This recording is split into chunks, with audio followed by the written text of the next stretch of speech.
Priyanka robot சங்கரோட பக்தி மட்டும்தான் 46 வயசு தான், என் வயசு தான் ரோபோ சங்கருக்கு. ஆனா அவரு மகளோட கல்யாணம் பார்த்து பேரனை பார்த்துட்டு பொண்ணை ஒருத்தர் கையில கொடுத்துட்டு எந்த அவஸ்தையும் இல்லாம. யூஸ்வலாக அழமாட்டேன், எல்லாருக்குமே தெரியும். ரொம்ப போல்டு, அழவே மாட்டேன், கண்ணில் தண்ணி வரவே வராது. போன நவராத்திரிக்கு இதே நேரம், அந்த நவராத்திரி ஆரம்பிக்கிறதுக்கு 2 நாளைக்கு முன்னாடி இன்னும் 3 மணி நேரத்தில் உன் புருஷனுக்கு கண்டம் அவ்வளோதான் முடிஞ்சிருச்சுன்னு சொல்லிட்டாங்க என்கிட்ட. நம்ம எல்லாருமே ஆண்டு அனுபவிச்சு போக தான் போறோம். ஆனா அந்த நிறைவா அனுப்பி வைக்கிறானா அப்படிங்கிறத மட்டும்தான் பார்க்கணும். அந்த பக்தி அவங்களுக்கு அதை கொடுத்துருக்கு. ஏன் வாராகிய நம்பினவங்களுக்கு எந்த கஷ்டமும் வராது, எந்த அவஸ்தையும் கொடுக்க மாட்டா. அப்படியே அவ கொடுக்குறா அப்படின்னா அடுத்த லெவல் நம்மளை கொண்டு போறதுக்காக தான் இருக்குமே தவிர. நான் என் பிள்ளைகள்கிட்ட சொல்லியிருக்கேன், இதை வெளியில எங்கேயும் சொன்னதில்ல. அம்மா செத்தா என் முன்னாடி நீ ஆடணும்னு. ரோபோ சங்கர் ஒய்ஃப் அவர் முன்னாடி ஆடிட்டு போறாங்க. அசஞ்சா குத்தம், நடந்தா குத்தம், வீட்டில் கிளிய வளர்த்தது குத்தம்னு எல்லாமே குத்தமாச்சு இன்னைக்கு.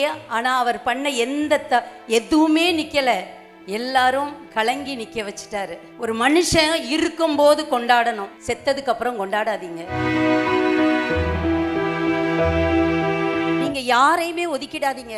அவங்க கணவன் இல்லாதவங்கன்னு நினைச்சிடாதீங்க. அவங்கள விளக்கேத்த வைங்க, அவங்க வயிறு குளிரும், அவங்க மனசு குளிரும். ஃபுல் ஆன் பக்தி மற்றும் ஜோதிட கலையரசி டாக்டர் வித்யா கார்த்திக் இணைந்து வழங்கும் ஐகிரி நந்தினி நவராத்திரி சிறப்பு நிகழ்ச்சி. Title sponsor Vahini divine solution, powered by Sri Rudra Tantrika academy, supported by doctor Mythili Jayaraman, mega Prathyangira Devi Arulvakku Peedam, co presented by divine crystal, co presented by Bhaktilaya, media partner red media white, special thanks lucky party. விளக்கு கடை ராஜலட்சுமி அம்மாவிற்கு ஒரு அரங்கம் நிறைந்த கைத்தறல கொடுக்கலாம். இன்னைக்கு ஐகிரி நந்தினி இந்த நிகழ்ச்சியில உங்கள் முன்னால் ஒரு சில வார்த்தைகள் பேச வந்திருக்காங்க. அவங்களுக்கு பேசுவதற்கு முன்பு ஒரு பாத பூஜை செய்து நாம் அவங்களை அன்பு செய்கின்றோம்.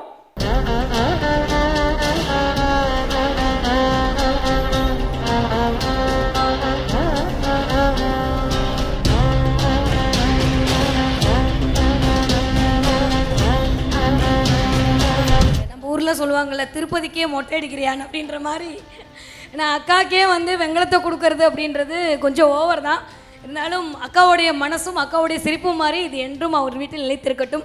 நான் கூப்பிட்டோன்னே என் கூப்பிட்ட மரியாதைக்காக நேரில் கூட போல, ஃபோனில் சொன்ன அடுத்த நிமிஷம் எனக்காண்டி வந்த அக்கா அன்பிற்கு மிக்க நன்றி. நன்றிக்கா. இந்த நிகழ்ச்சி வந்ததுலேருந்து பார்த்துட்ருக்குறேன். இது வந்து பார்க்குறதுக்கு நிறைய பேருக்கு நேரடியாக பார்க்குறதுக்கு நிறைய பேர் கொடுத்து வைக்கல அப்படின்னு தான் தோணுது. ஏன்னா அந்த அளவுக்கு ரொம்ப டச்சிங்காக ரொம்ப அழகாக போயிட்டுருக்கு. இந்த சபையில் நம்ம பார்த்து வியந்த நிறைய பேர் இதில் வந்து பங்கெடுத்துக்கிட்டு இருக்கக்கூடிய சபையில் எனக்கான ஒரு இடமும் கொடுத்துருக்கிற என் அன்னை வாராகிக்கு முதல்ல நன்றியை தெரிவிச்சுக்கிறேன். இங்கே நடந்துக்கிட்டு இருக்கக்கூடிய அத்தனை மரியாதையும் அவளுக்கானது. அவள் எனக்கு கொடுத்துருக்குறா. அவளுடைய சார்பாக நான் அதை அனுபவிச்சிட்ருக்கேன் அப்படின்னு நினைக்கிறேன். ரொம்ப சந்தோஷமாக இருக்குது. இறை பக்தி அப்படிங்கிறது என்ன கொடுக்கும்? ஒரு மங்களகரமான நிகழ்வு நவராத்திரி. இந்த பக்தி என்ன கொடுக்கும் அப்படிங்கிறத நேற்று இரவு நடந்த நிகழ்ச்சியை உங்களுக்கு சொல்லணும். இதை நீங்கள் வேறு விதமாக எடுத்துக்கிட்டாலும் பரவாயில்ல. முந்தா நேற்று எனக்கு ஒரு கால் வந்தது. ஒரு வாராகி உபாசகர் கால் பண்ணுறாங்க. அக்கா, ரோபோ சங்கருக்கு உடம்பு சரியில்லை பார்த்தீங்களாக்கா? ஆமாம்மான்னு. எனக்கு தொண்டை வரைக்கும் வருதுக்கா, ஆனால் சொல்ல மனசு வரல, எனக்கு பயமாக இருக்குக்கான்னு சொல்லிட்டு வச்சுட்டாங்க. அவங்க பிரியங்காவுக்கு வேண்டப்பட்டவங்க. திரும்ப நேற்று நைட்டு கரெக்டாக 9:10 என்னவோ கால் வந்தது. அக்கா, நான் நினச்ச மாதிரி நடந்துருச்சுக்கா, இது அம்மா அப்போவே சொல்லிட்டாக்கான்னாங்க. எனக்கு என்ன சொல்கிறதுனே தெரியல. இதில் நெகட்டிவாக நான் எதையுமே சொல்ல வரல. அந்த பிரியங்கா ரோபோ சங்கரோட பக்தி அந்த குடும்பத்துக்கு என்ன கொடுத்துருக்குன்றத சொல்கிறேன். அவங்க வாராகியாக வேஷம் எடுத்துக்கிட்டு எனக்கு வாய்ஸ் நோட்டு போட்டிருந்தாங்க. அக்கா, அந்த அம்பாள் பற்றி யாரோ சொல்லியிருக்காங்க, ஆனால் எனக்கு பெருசாக புத்தியில் ஏறினதில்லை. நீங்கள் கடைக்கு வரும்போது கொடுத்தீங்கக்கா. அவளை வாங்கினப்போ அந்த இருந்த கணம், நான் எங்கள் வீட்டில் இந்த மேக்கப்பை போட்டுட்டு நான் இப்போ இதை அவ்வளவு என்ஜாய் பண்ணுறேன்க்கா, எவ்வளோ சந்தோஷமாக இருக்குது. அந்த அம்பாள் வந்த நேரம் எங்களுடைய வாழ்க்கையை மாறிச்சு, எங்களுடைய எண்ணங்கள் மாறிச்சு. ஏன்னா அம்பாள் வந்து ஞானத்தை கொடுக்கக்கூடியவள். நேற்று இந்த செய்தி கேட்டப்போ எனக்கு தோணின ஒரு விஷயம், நான் போய் பார்க்கலாம் போகலை, எனக்கு அதை பார்க்கக்கூடிய தைரியம் இல்லை. பிரியங்கா ரோபோசங்கரோட பக்தி மட்டும்தான், 46 வயசு தான், என் வயசு தான் ரோபோசங்கருக்கு. ஆனால் அவர் மகளோட கல்யாணம் பார்த்து பேரனை பார்த்துட்டு பொண்ணை ஒருத்தர் கையில் கொடுத்துட்டு எந்த அவஸ்தையும் இல்லாமல் ஒரே நாளில் போய் சேர்ந்துருக்காரு. இதுக்கு வந்து அந்த பக்தி தான், எல்லாருமே போக போகிறோம். ஆனால் அந்த பக்தி மட்டும்தான் நான் பார்த்தது. நிறைய பேர் நினைக்கலாம், ஏன் இதை இங்கே சொல்கிறீங்க அப்படின்னு. கடவுள் நம்ம எல்லாருமே ஆண்டு அனுபவித்து போக தான் போகிறோம். ஆனால் அந்த நிறைவாக அனுப்பி வைக்கிறானா அப்படிங்கிறத மட்டும்தான் பார்க்கணும். அந்த பக்தி அவங்களுக்கு அதை கொடுத்துருக்கு. இந்த அம்பாள் வாராகியை பற்றி சொல்லணும் அப்படின்னா, அவள் ஞான தேவதை, தர்ம தேவதை. அவள் எங்கேருந்து வந்தா, எதிலிருந்து வந்தா, எவ்வளோ மெல்லிய ஒரு தன்மை உடையவள் அப்படின்னா, அம்பாள் கையில் இருக்கக்கூடிய பஞ்சபாணத்திலிருந்து வெளியில் வந்த தண்டநாயகின்னு சொல்லக்கூடிய தர்ம தேவதை. நியாயம் இருக்கிற பக்கம் மட்டும்தான் நிற்பா. மனசாட்சிக்கு பயந்து நடக்கிறவங்களுக்கு மட்டும்தான் அந்த அம்பாள் துணை நிற்பா. நம்ம இடத்துல அடுத்தவங்களை பொருத்தி பார்க்கக்கூடிய நிலை இருக்கிறவங்களுக்கு மட்டும்தான் அவள் நல்ல தேவி. அப்படித்தான் ஒவ்வொரு நிகழ்ச்சியையும் நான் பார்க்குறேன். இன்னைக்கு எனக்கு வந்து இதை ரொம்ப பாதித்ததுனால மட்டும் சொல்லலை. ஒரு மனுஷன் அவர் எல்லா புகழையும் பார்த்துட்டார். எங்கே இருந்தார், எங்கே என்னென்ன அடிப்பட்டாங்க, எவ்வளோ விமர்சிக்கப்பட்டாங்க, எல்லாமே இருந்தால் கூட இன்றைக்கி நான் இப்போ இங்கே உட்காந்துருக்கும்போது ஜஸ்ட் ஒரு நிமிஷம் அந்த இன்ஸ்டாகிராமை ஓப்பன் பண்ணேன். அவங்க எவ்வளோ லவ்வபிள் கப்புள் அப்படின்னா, இப்போ கூட விஜய் டிவிலெல்லாம் வந்துச்சுன்னு நினைக்கிறேன். எல்லா இடத்துலையும் அந்த குடும்பம் ஆடிக்கிட்டே இருக்கும். நிறையா பேர் கமெண்ட்டில் போடுவாங்க, ஆடுகாலி குடும்பம்னு கூட போட்டிருப்பாங்க. ஆனால் அது அவங்க ஆடுகாலி குடும்பம் இல்லை, ஒரு உண்மையான கலைஞன். அதை எப்படி அவங்க நிறைவேற்றினாங்கன்னா, நான் என் பிள்ளைகள்கிட்ட சொல்லியிருக்கேன், பரதநாட்டியத்துக்காக மட்டும்தான் நான் அந்த வீட்டை விட்டு வெளியில் வந்து சம்பாதிக்கணும்னு நினச்சேன். உங்களுக்கு ஃபீஸ் கட்டி உங்களை படிக்க வைக்கணுன்றதுக்காக தான். நான் என் பிள்ளைகள்கிட்ட சொல்லியிருக்கேன், இதை வெளியில் எங்கேயும் சொன்னதில்லை. அம்மா செத்தா என் முன்னாடி நீ ஆடணும்னு, என் முன்னாடி நீ ஆடிட்டு அப்புறமா என்னை கொண்டு போய் புதைங்கன்னு சொல்லியிருக்கிறேன். இன்றைக்கி ரோபோசங்கர் ஒய்ஃபு அவர் முன்னாடி ஆடிட்டு போகிறாங்க. இது கலைஞன் ஒரு கலைஞனுடைய வழியை நான் இங்கே ஏன் சொல்கிறேன்னா, அவங்க அதுவாக தான் வாழ்ந்துட்டுருக்காங்க. அவங்க வந்து தனிப்பட்டு வாழலை. ஒரு கலைஞன் வந்து எப்படி நீங்கள் படம் பார்த்துருப்பீங்க, நான் என்னென்னமோ சொல்லுவேன் அப்படின்னு எல்லாருமே எதிர்பார்த்துருக்கலாம். நான் நினச்சி வந்த அத்தனையும் மறந்து போச்சு. இன்றைக்கி பிரியங்கா ஆடின அந்த ஆட்டத்தில் எவ்வளவு மனவேதனை, எவ்வளவு அவங்களுக்கு வந்து ஒரு ஒரு ஒரு ஒரு பைத்தியம் பிடிக்கிற நிலைமை இருந்தால் அப்படி ஒரு ஆட்டம் ஆடியிருப்பாங்கன்னு எனக்கு தெரியல. நான் இங்கேருந்தே உங்களை கட்டி பிடிச்சிக்கிறேன். உங்களுக்கு அம்பாள் எல்லாத்தையும் தாங்கக்கூடிய மன வலிமையை கொடுக்கட்டும். நம்ம எல்லாருமே ஏதோ ஒரு விஷயத்தை இந்த உலகத்துக்கு கொடுத்துட்டு போக வந்திருக்கிறோம். அதை அவர் கொடுத்துட்டாரு, அதனால் கிளம்பிட்டார், அவ்வளோதான். நீங்கள் அதை மைண்டில் வச்சுக்கோங்க. எல்லாரும் போக போகிறோம். இதை இந்த மேடையில் ஏன் சொல்லணும் அப்படின்னா, அவங்க வாராகியோட பக்தை. அவங்கள எந்த குறையும் இல்லாமல், எந்த அவஸ்தையும் இல்லாமல் அம்பாள் வந்து பேரும் புகழோட எந்த விதத்துலேயும் கொஞ்சம் கூட அவன் பாத்தியா என்ன வாய் பேசினா, படுத்து கிடந்தா பாத்தியான்லாம் சொல்கிறதுக்கு இல்லாமல், ஏன்னா ஆல்ரெடி அவர் படுத்து வந்திருக்கும்போது நிறைய விமர்சனம் பார்த்தார். அதெல்லாம் இல்லாமல் இறைவன் வந்து கூப்பிட்டு போயிருக்கார். அவர் அசைஞ்சா குத்தம், நடந்தா குத்தம், வீட்டில் கிளியை வளர்த்தது குத்தம்னு எல்லாமே குத்தமாச்சு இன்னைக்கு. ஆனால் அவர் பண்ண எதுவுமே நிற்கலை. எல்லாரும் கலங்கி நிற்க வச்சிட்டாரு. ஒரு மனுஷன் இருக்கும்போது கொண்டாடணும், செத்ததுக்கு அப்புறம் கொண்டாடாதீங்க.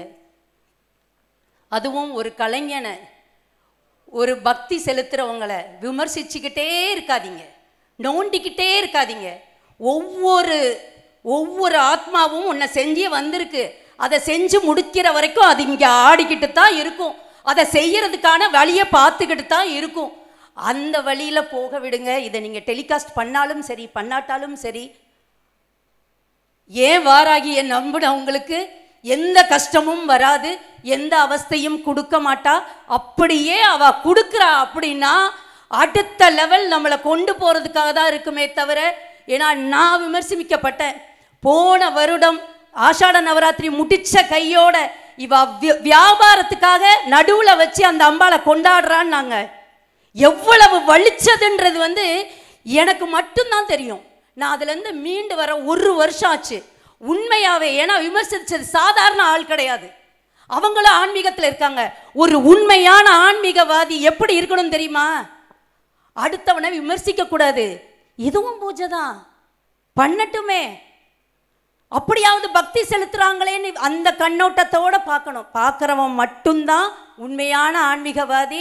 உண்மையான 63 நாயன்மார் கதையை படித்த எவனும் இன்னொருத்தனோட பக்தியை கமெண்ட் பண்ணவும் மாட்டான், விமர்சிக்கவும் மாட்டான். கடவுள் கல்லை தூக்கி எறிஞ்சா கூட ஏற்றுப்பார். அதை தெரியாம என்ன ஆன்மீகம் பேசுகிறோம் இந்த காலத்தில்? எங்கே இருக்கிறோம் நம்ம? ஏன் எதை பேச வந்தேன்னுலாம் தெரியாது. ஆனால் இங்கே உட்காந்தா எனக்கு இதைத்தான் சொல்ல தோணுது. முதல்ல அடுத்தவங்களை விமர்சிக்காதீங்க. நான் சாமியை நான் வராகியை கும்பிடுறேன்றதுக்காக சொல்லலை. ஒவ்வொரு பெண்ணுக்குள்ளேயும் ஒவ்வொரு ஆணுக்குள்ளேயும் ஒரு சக்தி இருக்குது. அந்த சக்தியை நீங்கள் நோகடிச்சிங்க அப்படின்னா அது உங்களை கண்டிப்பாக பாதிக்கும். என்ன கஷ்டம் அடுத்தவங்களுக்கு நம்ம கொடுத்தோமோ அதே கஷ்டம் நமக்கும் வரும். ஸோ அதனால் எல்லாருடைய பக்தியையும் ஏற்றுக்கோங்க. தெரிஞ்சோ தெரியாமலோ ஏதாவது தப்பு பண்ணியிருந்தா நேரடியாக ஃபோன் பண்ணி சொல்லுங்கள். அதை பதிவாக போட்டு அடுத்தவங்களை அவமானப்படுத்தணும்னு இல்லை. இந்த நவராத்திரி 9 நாளும் உங்களுடைய வாழ்க்கையை மாற்ற போகிற நவராத்திரி. ஒரு 30-35 வயசு கடக்கும்போது அடி வயிற்றில் ஒரு பயம் வருதில்ல, என் பிள்ளைங்களுக்கு என்ன செய்ய போகிறேன், என் குடும்பத்துக்கு என்ன செய்ய போகிறோம், எல்லாரும் இப்படியே உட்கார்ந்துருக்கோமே, அடுத்து என்ன செய்ய போகிறோன்னு பயம் வருதில்ல. அந்த பயம் வந்தால் நம்ம வாழ்க்கை மாறும்.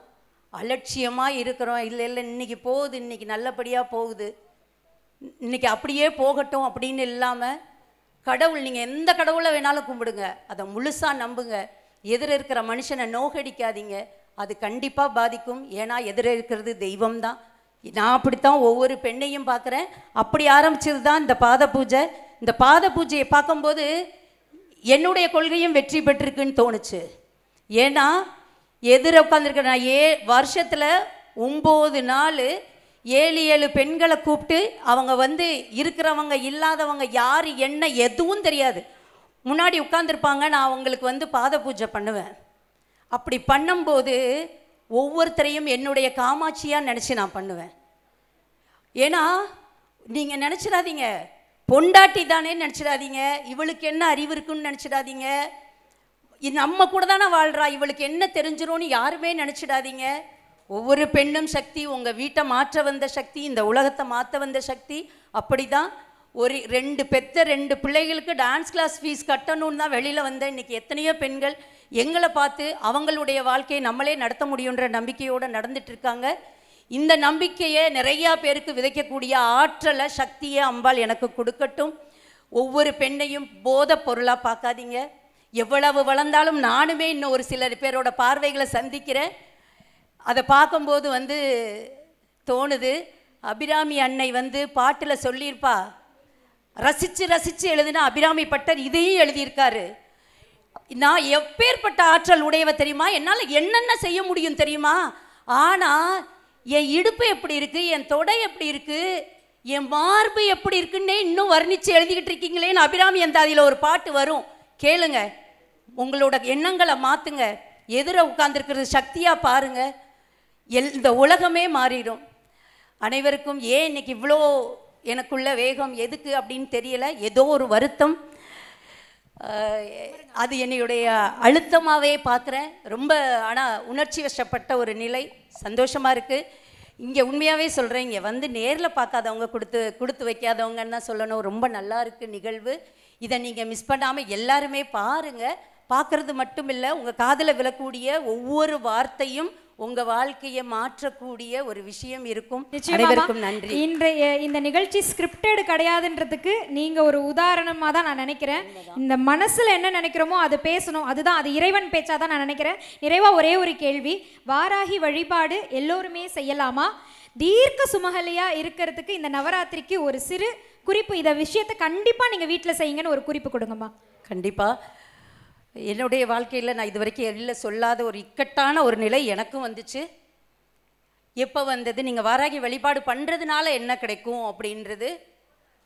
எல்லாருக்கும் என்ன வாழ்க்கை, எல்லோரும் சேர்ந்து நம்ம குடும்பமாக நல்லா வாழணுன்ற ஒரு எண்ணம் தான் இருக்கும்.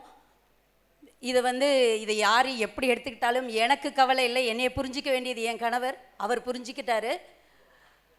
எங்களுடைய வாழ்க்கையில் ஒரு இக்கட்டான சூழ்நிலை, கருத்து வேறுபாடுனால இல்லை, நீ ரொம்ப அறிவாக இருக்க, அதனால் எனக்கு பயமாக இருக்குது உன் கூட வாழன்னு ஒரு கடம் யோசிச்சிருக்காரு.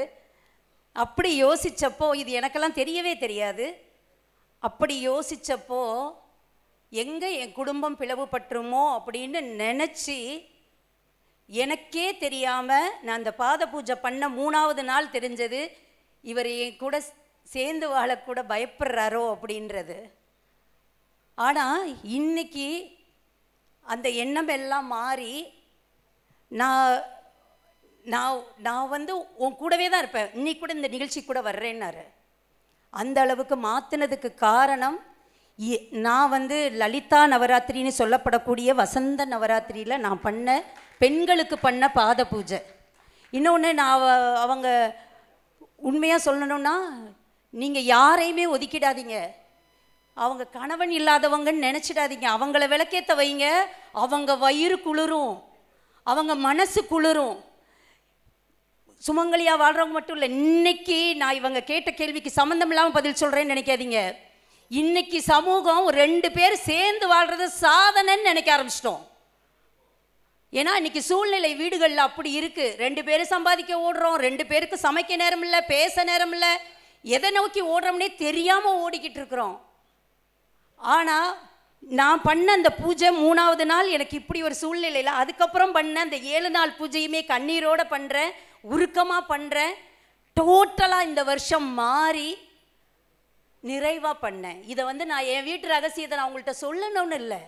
என்னை மாதிரி எத்தனை பேர் தவிச்சிட்ருப்பீங்க? வளர்ந்தா மட்டும் வாழ்க்கையாயிடுமா?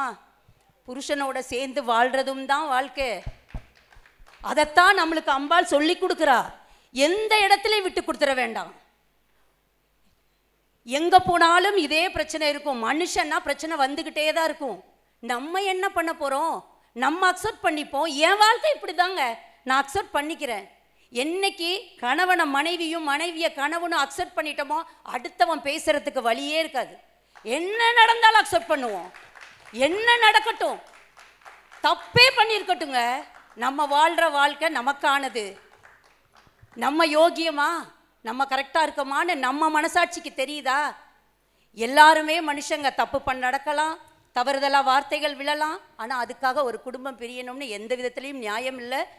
உண்மையாகவே சொல்கிறேன், இந்த தாலி கயிறுக்கு இருக்கிற மேஜிக் இந்த உலகத்தில் வேற எதுக்கும் கிடையாது. ஒரு பொறுப்பே இல்லாத ஆம்பளைய கூட மாற்றும், ஒரு சோம்பேறி பெண்ணை கூட மாற்றும். ஸோ நீங்கள் சக்தின்றதை உணருங்க. ஒவ்வொரு பெண்ணும் சக்தி. காமாக்கியா போயிட்டு வந்தேன், அங்கே என்ன தெரியுமா வழிபடுறோம்? ஒரு பெண்ணோட உறுப்பை வழிபடுறோம். எல்லா உயிரும் அங்கேருந்து தான் வந்தது, எல்லாருமே அங்கேருந்து தான் வந்தோம். அதை ஏன் மறக்கிறோம்? எல்லாருமே அம்மா தான். பார்வதியே சிவன் வந்து விஷம் உண்டு படுத்து அவர் மயங்கி விழுந்துட்டாரு. அம்பாள் என்ன பண்ணுறான்னா, அவனை குழந்தையாக்கி தன்னுடைய மார்பகத்திலிருந்து பாலை கொடுத்து அந்த விஷத்தை முறிக்கிறார். இது வரலாறு இல்லை, எல்லாம் நடக்கும் வாழ்க்கையில். மீட்டு கொண்டு வர்றது பொண்டாட்டியோட வேலை தான். இது பெண் அடிமைன்னு நடிச்சுக்கிட்டிங்கனாலும் சரி, என்ன நடிச்சிட்டாலும் சரி, மீட்டு ஒரு குடும்பத்தை குடும்பமாக வச்சுக்கிறது அந்த பெண் சக்தி மட்டும்தான். ஆனால் அதுக்கு ஆம்பளைங்க ஒத்து வரணும். எத்தனை நாள் இந்த உடம்புல தெம்பு இருந்துற போது, எத்தனை நாள் திமிர் இருந்திருக்க போது, எத்தனை நாள் இவ்வளோ வாய் பேசிட போகிறோம். நம்மளுக்கு ஒன்றுன்னா நம்மளுக்கு துடிக்கிறது நம்ம பொண்டாட்டி நம்ம பிள்ளைங்க தான் ஒரு ஆணும் உணரணும். எனக்கு என் புருஷனை விட உலகத்தில் வேறு எதுவுமே பெருசு இல்லைன்னு ஒரு பெண்ணும் உணரணும். எவ்வளோ வளர்ந்தாலும் வீட்டில் போய் அன்னைக்கு நைட்டு தோளில் படுக்கிற அந்த சந்தோஷம் அத்தனை பெண்களுக்கும் கிடைக்கணும். அவ்வளவுதான். எதுக்காகவும் விட்டு கொடுத்துறாதீங்க. வாழ்க்கையை வேற யாரும் விளையாட விட்டுறாதீங்க. இன்னைக்கு சோசியல் மீடியா திறந்தா உண்மையில எனக்கெல்லாம் பயமா இருக்கு. என்ன நடக்குதுங்க? வாழுங்க, எல்லாம் வாழ்ந்துக்கோங்க. ஆனா வீடு தான் நமக்கு நிரந்தரம். அதை மட்டும் மறந்துடாதீங்க. எல்லா விதத்திலையும் நம்மளுடைய சக்சஸ் எங்க இருக்குன்னா நம்ம குடும்பமா நிக்கிறதுல இருக்கு. அந்த குடும்பம் எல்லாருக்கும் நிலைச்சிருக்கணும்னா வீட்டில் இருக்கிற பெண் சக்தி உறுதியா இருக்கணும். அதுக்கு அப்படி நிக்கிற சக்தியோட இந்த சக்தி உறுதியா இருக்கும். கண்டிப்பா. முடிஞ்சா காமாக்கியா எல்லாரும் போயிட்டு வாங்க. அங்க கிடைக்கக்கூடிய எனர்ஜி, அது கொடுக்குற எண்ண மாற்றம் உலகத்துல வேற எதுவுமே கொடுக்காதுன்னு நினைக்கிறேன். எனக்குள்ள ஒரு பெரிய சக்தியவும் என்னுடைய சோம்பேறித்தனம், உண்மையில எல்லாருமே என்னை சுறுசுறுப்பாளின்னு நினச்சிட்டு இருக்கீங்க. எந்திரிக்கும் போதே அடுத்து எப்போ படுப்போன்னு நினச்சிட்டே எந்திரிக்கிற ஆள் நான். எனக்குள்ள நிறைய எண்ணங்களை மாற்றி கொடுத்துருக்கிறது காமாக்கியா. எல்லாரும் போய் வழிபட்டுட்டு வாங்க. நம்ம கருவறைக்குள்ள அம்மாவோட வயிற்றுக்குள்ளே போனால் எப்படி இருக்குமோ அப்படி இருக்கும். போய் அந்த அம்பாளை தொட்டு வணங்கிட்டு வாங்க, உங்கள் வாழ்க்கை மாறும். ரொம்ப நன்றிம்மா. இந்த தருணத்தில் வித்யா கார்த்தி அவர்கள் கணவனுக்கு மனைவி முக்கியம், மனைவிக்கு கணவன் முக்கியம் சொன்னீங்க. காலனிடமிருந்து கணவனை மீட்டு வந்த ஒரு பெண்ணுன்னு நான் சொல்லுவேன் வித்யா கார்த்தியை. இப்போ அவர் ஜம்முன்னு துபாயில் வேலை பார்த்துட்டு ஆரோக்கியமாக இருக்காருன்னா அவருக்கு பின்ன நின்ன முழு உருவமான ஒரு சக்தியாக தான் நான் அவங்கள பார்க்குறேன். எனக்கு இவளை ஒவ்வொரு பெண்ணும் எவ்வளத்தை தாங்கி நிற்கிறா, எவ்வளோ வலிமையானவள். ஒரு பொம்பளை நினச்சான்னு வச்சுக்கோங்க, ஒன்றும் இல்லை, உங்கள் வீடு எங்கேயோ இருக்கும். அப்போ அந்த நீதான் ஆம்பளைங்க சரண்டர் ஆகுங்க. நீங்கள் தாங்க ஹீரோ. உங்களை மாதிரி யார் இருக்காங்கன்னு நாங்களும் சரண்டர் ஆகுறோம். எல்லாருமே உண்மைதான். எவ்வளோ வளர்ந்தாலும் நம்மளுக்கு வீடு தான் சொர்க்கம். அதை விட்டு கொடுத்துறாதீங்க. அந்த லெவலில் வித்யா கார்த்திக் பார்க்கும்போது எப்பா இவ்வளோ பதிவு வந்துக்கிட்டே இருந்தது, இவ்வளோ கஷ்டப்படுறேன்னு சொல்கிறாங்க அப்படின்னு ஆச்சரியப்பட்டேன்.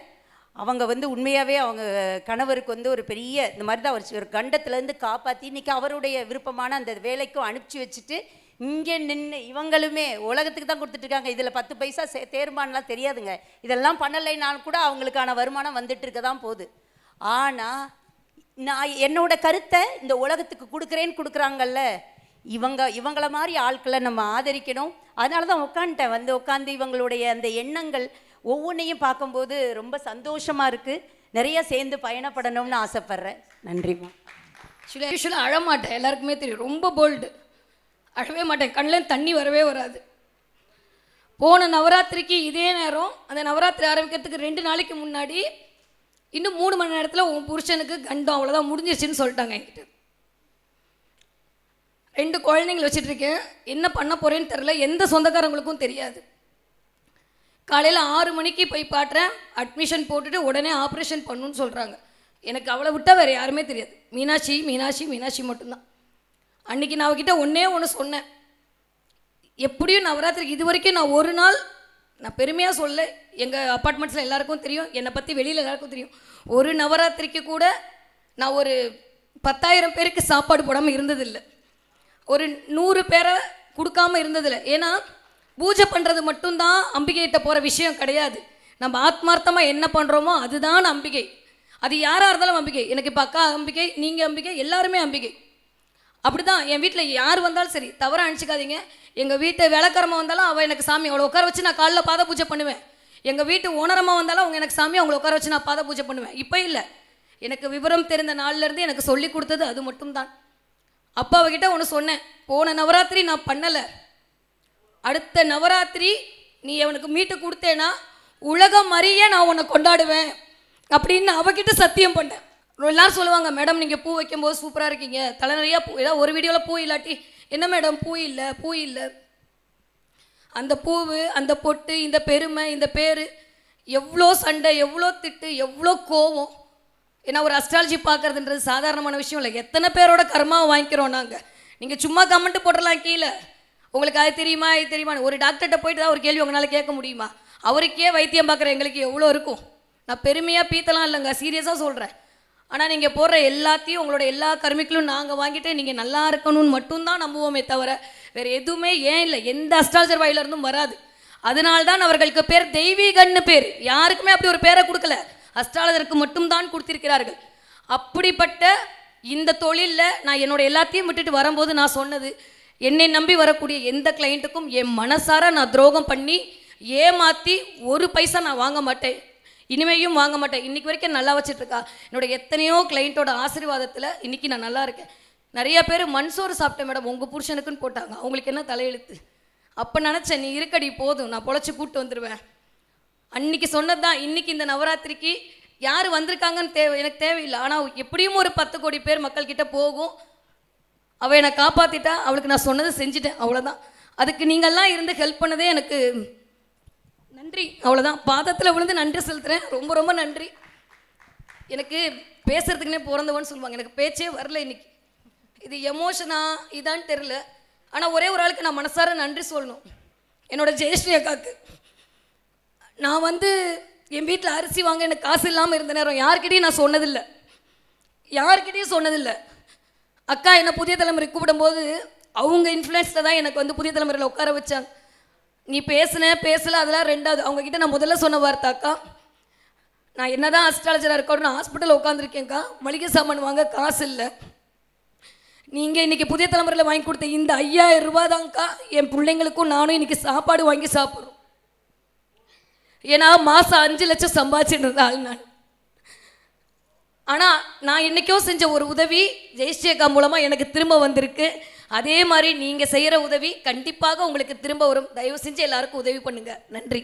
ராஜலட்சுமி அம்மாவுக்கும் எங்களுடைய மனமார்ந்த நன்றி. மனம் திறந்து பேசின வாய்ப்பு கொடுத்த மகாசக்திக்கும் எங்களுடைய நன்றி. நன்றிமா, நன்றி.